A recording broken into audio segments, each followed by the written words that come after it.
আসসালামু আলাইকুম সবাইকে। আজকে আপনাদের সাথে শেয়ার করব বেডশিটের কীভাবে খাঁচা সেলাই করতে হয়। তো খুব সহজভাবে আজকে শিখাই দিব। আর যারা নতুন তাদের জন্য তো অবশ্যই উপকারী হবে। তো এটা হচ্ছে আমার বাসার এই বেডশিট, আমি খুব সুন্দর করে সেলাই করতেছি। আর এটা যত চিকন হবে ততই সেলাইটা জানি সুন্দর হবে।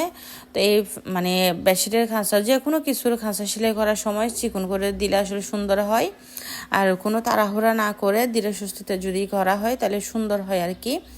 এই যে দেখেন, আমি একটু একটু করে আস্তে আস্তে, মানে একদম তাড়াহুড়া করতেছি না, খুব সুন্দরভাবে কিন্তু ধীরে ধীরে আমি আমার বেডশিটের খাঁচাটা সেলাই করে ফেলতেছি। আর আপনাদের যদি আমার ভিডিওটা ভালো লাগে লাইক কমেন্ট শেয়ার করে দিবেন, আমার ইউটিউব চ্যানেলটা সাবস্ক্রাইব করে দিবেন। এখন আমার প্রথম একটা সেলাই করা শেষ হয়ে গেছে, এখন আমি ডাবল সেলাই দিব। তো এই যে দেখেন, আমি ডাবল সেলাই দিচ্ছি। আসলে ডাবল সেলাই দিলে যে কোনো কাপড় চোপড় একটু ভালো অনেক দিনেই টিকে, ছিঁড়ে না আর কি সুতাগুলা।